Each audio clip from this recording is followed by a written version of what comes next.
aussi, vous avez eu une mauvaise expérience de consommation avec une marque à cause d'un produit décevant et ou d'un service défaillant.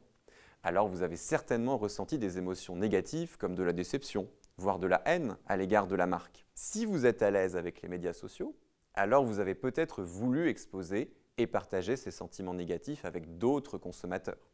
Et ce, en rejoignant une communauté virtuelle anti-marque. Dans ce contexte, nous avons décidé de nous intéresser à ces communautés virtuelles anti-marque. Plus précisément, nous avons entrepris d'analyser le contenu des échanges entre les membres afin de comprendre la nature de leur haine, de déterminer la structure organisationnelle et sociale en place afin d'identifier les jeux d'influence et la force des liens entre les membres, et de définir l'intensité de la haine des membres et les comportements correspondant à chaque niveau. Concrètement, nous avons donc effectué 2 ethnographies, c'est-à-dire l'observation non participante de 2 communautés virtuelles anti-marque hébergées sur Facebook.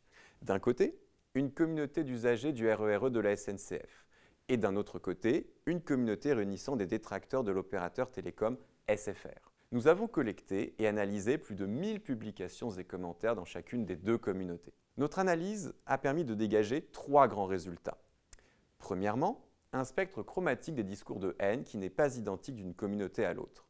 Les membres de la communauté SNCF adoptent en majorité un discours affectif, symptôme de leur impuissance du fait de la situation monopolistique de la marque. Alors que le discours majoritaire dans la communauté SFR est normatif, symbole de l'entraide entre clients mécontents.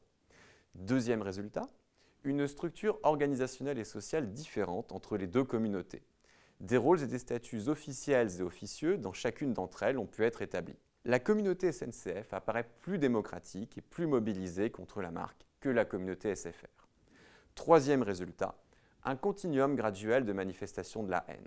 En raison de sa haine plus radicale, la communauté SFR semble générer des comportements plus violents et plus préjudiciables envers la marque que la communauté SNCF. Sur le plan théorique, notre recherche a pu enrichir les travaux de Granovetter sur les liens faibles avec notre tableau des rôles et des statuts des membres. Et ceux de Fetcherine portant sur les manifestations individuelles de la haine avec 4 grands discours de haine et un continuum graduel de manifestation de cette haine.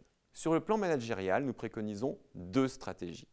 Une stratégie offensive pour étouffer la haine au travers d'un community management et ou de construction de communautés de lovers.